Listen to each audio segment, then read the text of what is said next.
यानंतरची बातमी रशियातून युद्धाची नाही तर तिथल्या तीव्र हिवाळ्याची। रशियामधील हिवाळा हा तसा जीवघेणाच असतो, मात्र यंदा या हिवाळ्याने अगदीच कहर केलाय। रशियाची राजधानी मॉस्कोमध्ये गेल्या 56 वर्षातील सर्वाधिक तीव्र बर्फवृष्टी झाली। याचा जनजीवनावर अर्थातच मोठा परिणाम झालाय। नजर जाईल तिथे बर्फाची जाड चादर पसरली आहे, वाहनं पूर्णपणे बर्फाखाली गाडली गेली आहेत। पाहूया रशियामध्ये सध्या काय स्थिती येते। रशियात तीव्र हिमवृष्टी, 56 वर्षांमधील रेकॉर्ड मोडला। वाहनं, घरं, रस्ते बर्फाखाली। रशियातला हिवाळा तसा जगप्रसिद्धच, अगदी धडकी भरवणारा।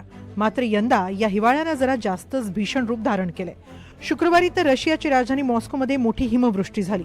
मॉस्कोतून जाणारा यारोस्लाव्स्कोई महामार्गावर प्रचंड बर्फ साचला। दृश्यमानताही घटल्यानं तिथं अनेक अपघातांची नोंद झाली। हा महामार्ग मॉस्कोला देशाच्या ईशान्य भागाशी जोडतो, मात्र तोच महत्त्वाचा महामार्ग बर्फवृष्टीमुळे बंद करावा लागला। वाहन चालक वाटेतच अडकून पडले। तब्बल 8 तास वाहन चालकांना बर्फवृष्टी थांबण्याची आणि रस्ता मोकळा होण्यासाठी वाट पाहावी लागली। दुसऱ्या दिवशी म्हणजे शनिवारी हा महामार्ग मोकळा झाला। इतकंच नाही तर विमान सेवेवरही विपरीत परिणाम झाला। मॉस्कोमधील 4ही विमानतळं बंद करावी लागली, त्यामुळे असंख्य प्रवाशांना विमानतळांवरच खितपत पडावं लागलं।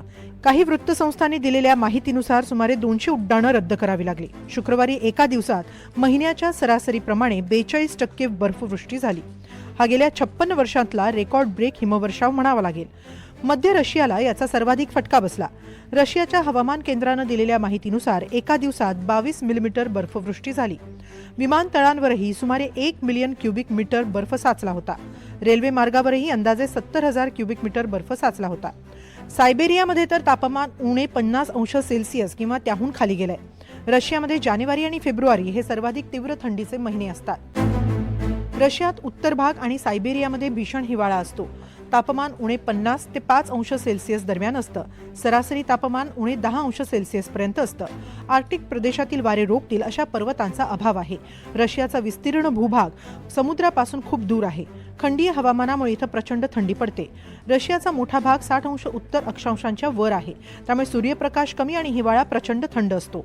पश्चिमेकडे पर्वतांची कमतरता असल्यानं आर्क्टिक अटलांटिक महासागराकडून थंड हवा सहज येते, तर काकेशसमुळे भारतीय उपखंड आणि पॅसिफिक महासागराकडून येणाऱ्या उष्ण वाऱ्यांना अटकाव होतो।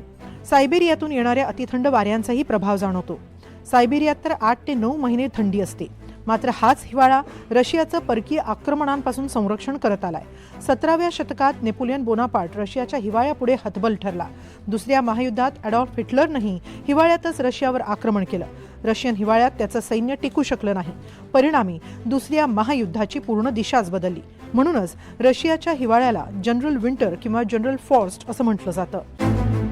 रशियाप्रमाणेच युक्रेनमध्येही भीषण थंडी असते आणि 2022 पासून दर थंडीमध्ये रशियन हल्ल्यांमुळे तिथं परिस्थिती अधिक बिघडते।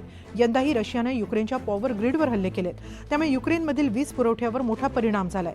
तिथं नागरिकांना हीटर आणि पुरेशा विजेअभावी राहावं लागतंय। शुक्रवारी आमच्यावर हल्ला झाला तेव्हापासून आम्ही गेले 6 दिवस कोणत्याही हीटरशिवाय, विजेशिवाय, पाण्याशिवाय राहतोय। आमच्याकडे केवळ रात्री थोडा वेळ वीज असते, म्हणजे रात्री 1 ते पहाटे 4 वाजेपर्यंत। पाणी तर पूर्ण गारठून जातं। सध्या आमच्या खोलीचं तापमान 10 डिग्री फॅरेनहाईट पर्यंत ठेवता येतंय। आमच्याकडे सध्या तरी गॅस उपलब्ध आहे, त्यामुळे आम्ही थोडं तरी पाणी गरम करू शकतो आणि त्याच्या आधारावरच आम्ही थोडीफार ऊर्जा मिळवतोय। दुसरीकडे रशियाच्या कामचत्का प्रांतातही भीषण हिवाळा सुरू आहे। तिथं हिमवादळामुळे मंगळवारी रेकॉर्ड ब्रेक हिमवृष्टी झाली। गेल्या 24 तासात महिन्याच्या सरासरीच्या 30% बर्फ पडलाय, तर अतिथंड वारेही प्रति सेकंद 50 मीटर वेगानं वाहत आहेत। याचा सार्वजनिक वाहतुकीवर परिणाम झालाय। बसेसही बंद कराव्या लागल्यात। सर्व भूभागावर चालतील अशी वाहनं सध्या तैनात करण्यात आली आहेत। कामचत्का क्रायवर एका शक्तिशाली चक्रीवादळाचा तडाखा सुरू आहे। सार्वजनिक वाहतूक बंद असल्यानं पेट्रोपाव्लोव्स्क कामचत्कामध्ये रशियन आपत्कालीन मंत्रालयाच्या वाहनांसह सर्व भूभागावरील वाहनं तैनात करण्यात आली आहेत। ही वाहनं प्रादेशिक राजधानीच्या रस्त्यांवर धावतायत आणि शहराच्या मुख्य मार्गावरून लोकांची वाहतूक करतायत। तर अनेक तास बर्फात अडकून पडलेल्या एका व्यक्तीची सुटका करण्यात यश आल्याची माहिती आपत्ती व्यवस्थापन मंत्रालयानं दिली आहे। तर शाळा आठवडाभर बंद ठेवण्याच्या सूचना करण्यात आल्या आहेत। बुधवारी आणखी एक हिमवादळ धडकण्याची शक्यता वर्तवण्यात आली आहे। Bureau report, NDTV Marathi.